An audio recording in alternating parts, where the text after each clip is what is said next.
Hello friends, कैसे हैं। YouTube के इस प्लेटफॉर्म पर आपका स्वागत है। फ्रेंड्स, आधुनिक भारत में हम लास्ट वीडियो में आपको बताए थे कि आपका कांग्रेस से पूर्ववर्ती संस्थाएं जिनका भारत राष्ट्रीय आंदोलन का योगदान था, वो किस प्रकार राष्ट्रीय भावना को जागृत किया। और पिछले उसके पिछले हम वीडियो में धार्मिक सामाजिक सुधार आंदोलन जो आपके हुए थे, उन उनका क्या प्रभाव पड़ा था जो भारतीय राष्ट्रीयता की भावना को जागृत किया। उसी के क्रम में फ्रेंड्स, आज हमारा जो वीडियो होगा वो होगा भारतीय राष्ट्रीय आंदोलन से संबंधित। तो फ्रेंड्स, महत्वपूर्ण वीडियो है, ध्यान से देखते हैं। टॉपिक जो होगा भारतीय राष्ट्रीय आंदोलन। देखिए, इन आंदोलन को हम 3 चरणों में विभक्त करते हैं। पहला जो होता है प्रथम चरण जिसका समय होगा 1885 से लेकर के 1909 तक। लास्ट वीडियो में हम इसके विषय में भी बताए थे। इसको कहेंगे हम उदारवादी उदारवादी चरण। फिर इसके बाद जो दूसरा होगा वो आपका उग्रवादी चरण होगा, जो आपका, इसको 1905 कर लेते हैं, 1905 से 1919 के बीच में। और जो तीसरा होगा जाके वो गांधीवादी युग होगा, गांधीवादी युग 1919 से लेकर के 42 तक। फ्रेंड्स, हम इनको क्रम से पढ़ने का प्रयास करेंगे और जानेंगे प्रथम चरण में क्या था, ऐसी क्या बातें थी, और द्वितीय चरण में क्या था, तृतीय चरण में। तो हेडिंग डालते हैं हम, प्रथम चरण आपके उदारवादी चरण, जिसे उदारवादी चरण के नाम से जाना जाता है। फ्रेंड्स, आपके 1885 ईस्वी में कांग्रेस की स्थापना होती है। 28 दिसंबर 1885 ईस्वी में कांग्रेस की स्थापना।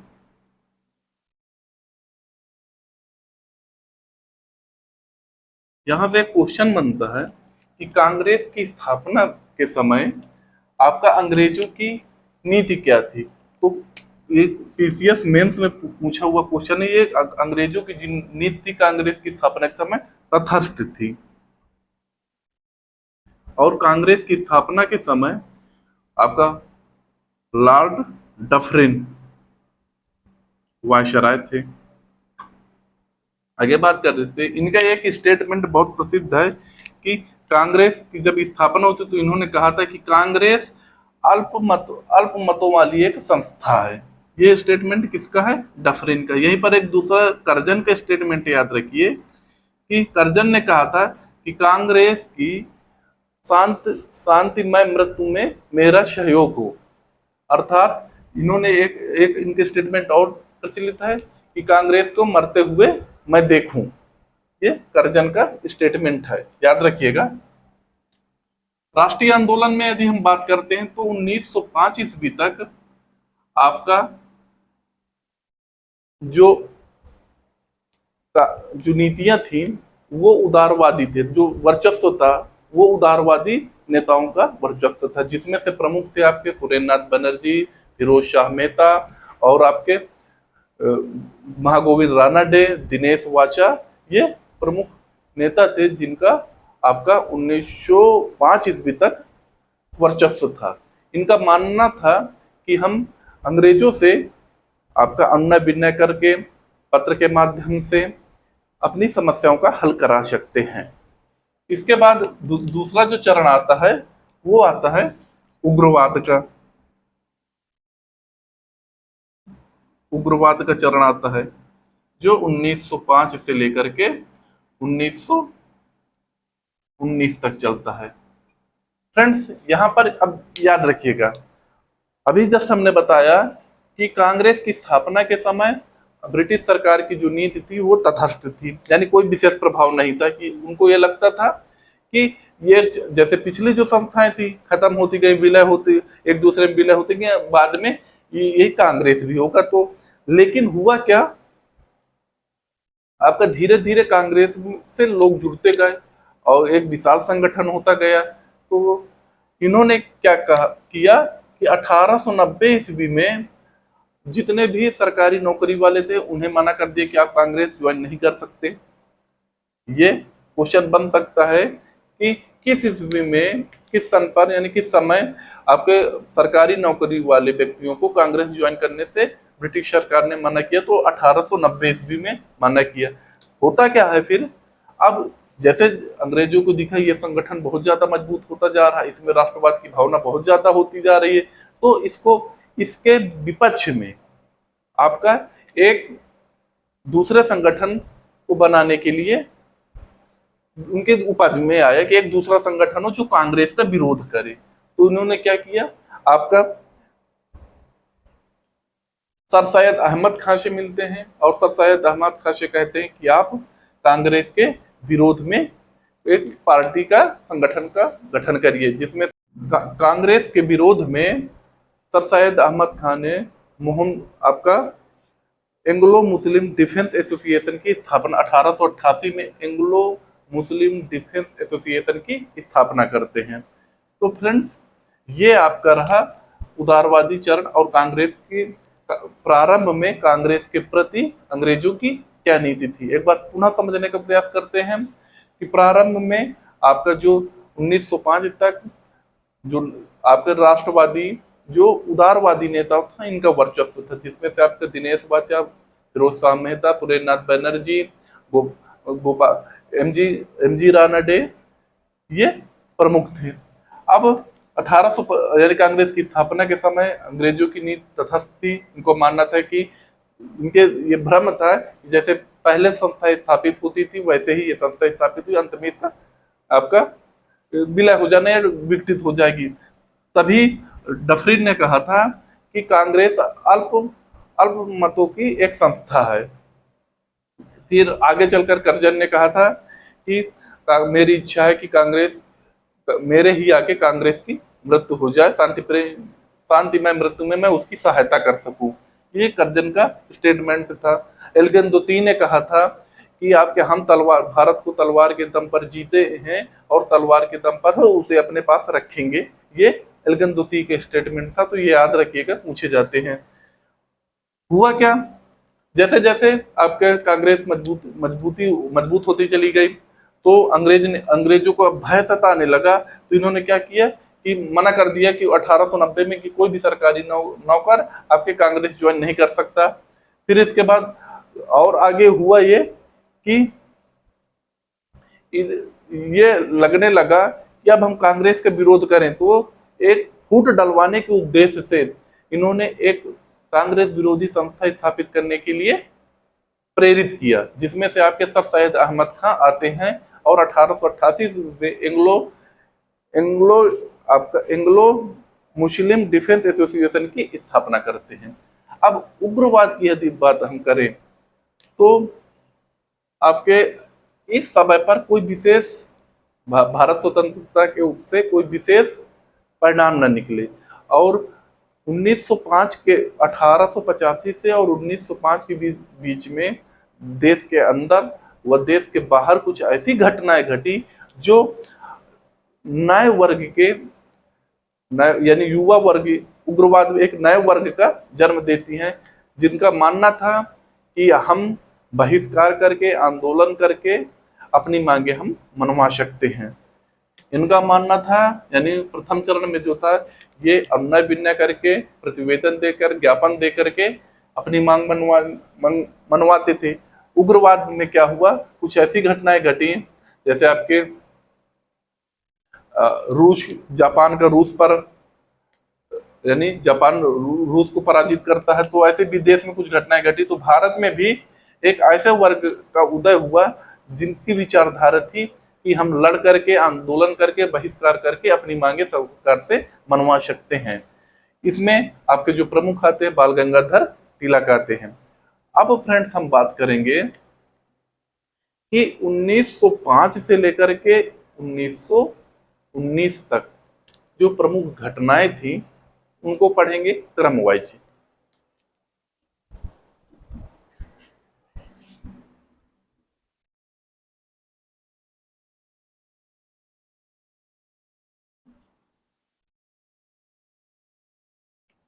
देखिए, पहले पढ़ेंगे हम बंगाल बंगाल विभाजन 1905 में। दूसरा पढ़ेंगे मुस्लिम लीग, मुस्लिम लीग की स्थापना 1906 में। फिर इसके बाद पढ़ेंगे सूरत अधिवेशन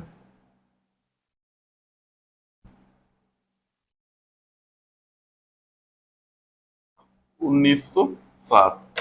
फिर पढ़ेंगे आपका चौथा पढ़ेंगे मार्लेमेंटो सुधार, मार्लेमेंटो सुधार 1909 पढ़ेंगे। फिर इसके बाद हम पढ़ेंगे दिल्ली दरबार, दिल्ली दरबार पढ़ेंगे 1911 में जो हुआ था। फिर इसके बाद हम पढ़ेंगे आपका लखनऊ पैक्ट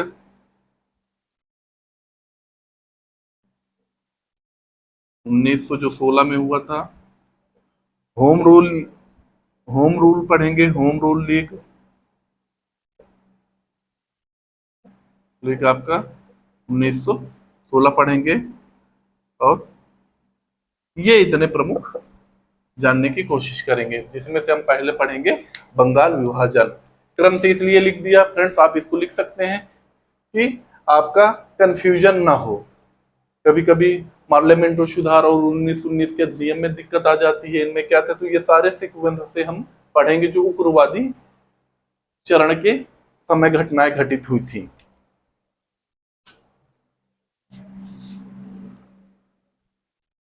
तो पहला जो होगा फ्रेंड्स वो होगा बंगाल विभाजन। पढ़ेंगे फ्रेंड्स बंगाल विभाजन, बंगाल विभाजन आपका 1905 में। देखिए, रूपरेखा जो तैयार हुई थी वो आपके 19 जुलाई 1905 को रूपरेखा तैयार हुई है। और घोषणा जो हुई थी, घोषणा जो हुई थी इसकी आपके 20 जुलाई 1905 को, याद रखिएगा, डेट में कंफ्यूजन न होइएगा। 20 जुलाई 1905 को इसकी घोषणा हुई थी। फिर इसके बाद हम बात करेंगे आपका प्रभावी जो हुआ था, प्रभावी जो हुआ था ये 16 अक्टूबर 1905 को ये प्रभावी हुआ था। फ्रेंड्स देखिए, विभाजन से जो पूर्व था, पहले समझते हैं में ही विभाजन से पूर्व कौन कौन में आपका पश्चिम बंगाल,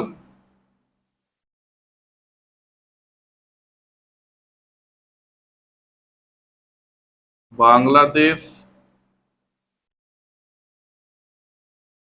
बिहार व उड़ीसा, ठीक है, जिसकी जनसंख्या 8 करोड़ थी। फ्रेंड्स आपके लॉर्ड कर्जन के समय ब्रिटिश साम्राज्यवादी नीति जो थी वो अपने चरम पर थी, ठीक है। इस समय आपके कांग्रेस, अब हुआ क्या कि राष्ट्रीय भावना एक दूसरे पर आपके बहुत ज्यादा हो गई थी। इसी राष्ट्रीय भावना को कुचलने के उद्देश्य से बंगाल का विभाजन किया गया। वास्तविक बात इतनी ही थी कि राष्ट्रीय भावना को दबाने के उद्देश्य से बंगाल का विभाजन किया गया। लेकिन जो सरकारी सरकारी तौर पर जो कहा गया था वो ये कहा गया था कि इतनी बड़ी जनसंख्या का प्रशासन ठीक से नहीं हो पा रहा है, इसलिए हम आपका बंगाल का विभाजन करते हैं, जिसमें से आपके पूर्वी बंगाल व असम नामक दो नए राज्यों की स्थापना होती है। देखिए, बंगाल विभाजन का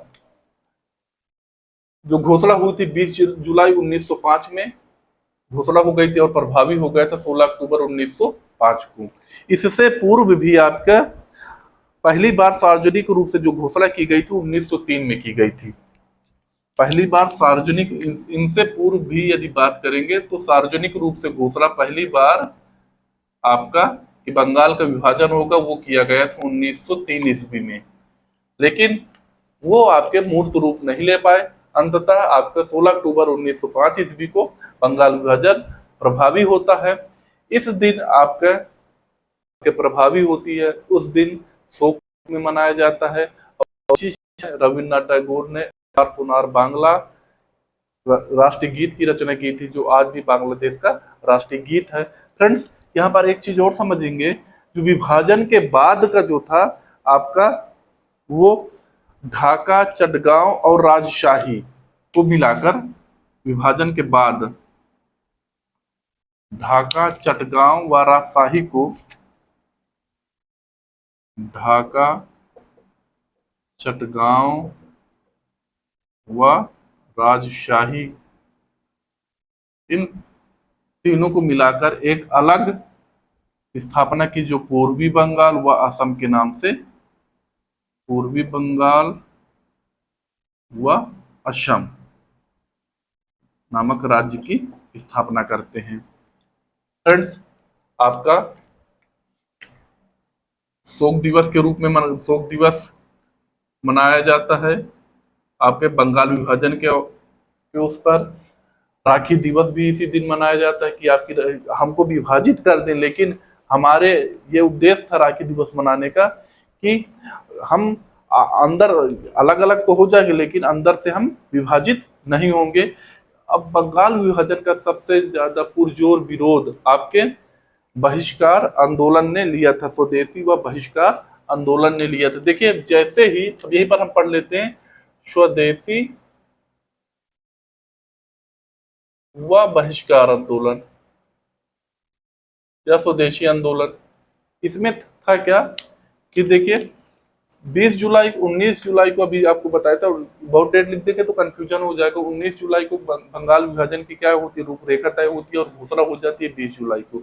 जैसे ही 20 जुलाई को घोषणा होती है तो आपके कांग्रेस में आपके कल 7 अगस्त, याद रखिएगा, 7 अगस्त 1905 को कलकत्ता के टाउन्स हॉल में, याद रखिएगा एक एक पॉइंट इसको, कलकत्ता के टाउन्स हॉल में एक बैठक होती है, जिसमें से आपके स्वदेशी व बहिष्कार आंदोलन को पारित किया जाता है।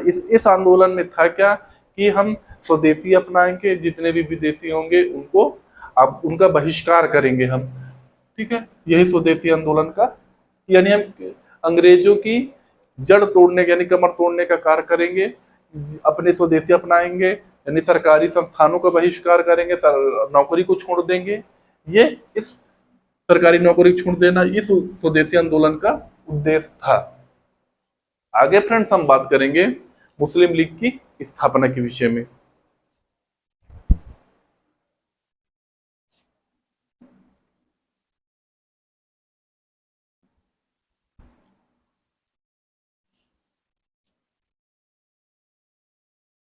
फ्रेंड्स, अब हम बात करेंगे मुस्लिम लीग की। मुस्लिम लीग, इसकी जो स्थापना होती है, ये सीधा वन लाइनर क्वेश्चन बनता है, यही स्थापना डेट ही पूछने के, 30 दिसंबर 1956। देखिए, करजन की जो लक्ष्य था वो तो मिल गया कि बंगाल का विभाजन हो गया, आपके राष्ट्रीय भावना को तोड़ा। अब इसको बनाए रखने के उद्देश्य से इसने एक नई चाल चली कि हम अंग्रेजों को अपने, हम मुसलमानों को अपने पक्ष में कर लें।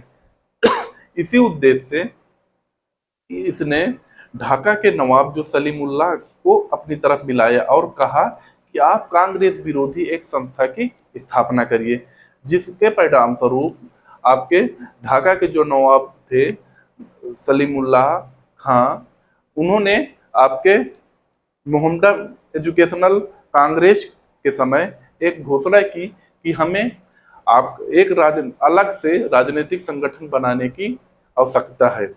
इसी उद्देश्य की पूर्ति के लिए आपके 30 दिसंबर 1906 में आपके नवाब जो थे, नवाब बकर उल मुल्क, पहले थे सलीम उल्लाह खां, इन्होंने कहा, ये ढाका के नवाब थे, इन्होंने कहा कि हमें एक राजनीतिक संगठन बनाने की आवश्यकता है। आपके फिर बकर उल मुल्क की अध्यक्षता में, याद रखिएगा, बकर उल मुल्क की अध्यक्षता में आपका 30 दिसंबर 1906 ईस्वी को आपका फ्रेंड्स, इस प्रकार आपका 30 दिसंबर 1906 को मुस्लिम लीग की स्थापना होती है। आगे हम बात करेंगे आपके जो कांग्रेस का कलकत्ता अधिवेशन व सूरत अधिवेशन, कांग्रेस के विभाजन के विषय में हम अगले वीडियो में चर्चा करेंगे। मिलते हैं अगले पार्ट में, तब तक के लिए नमस्कार, धन्यवाद।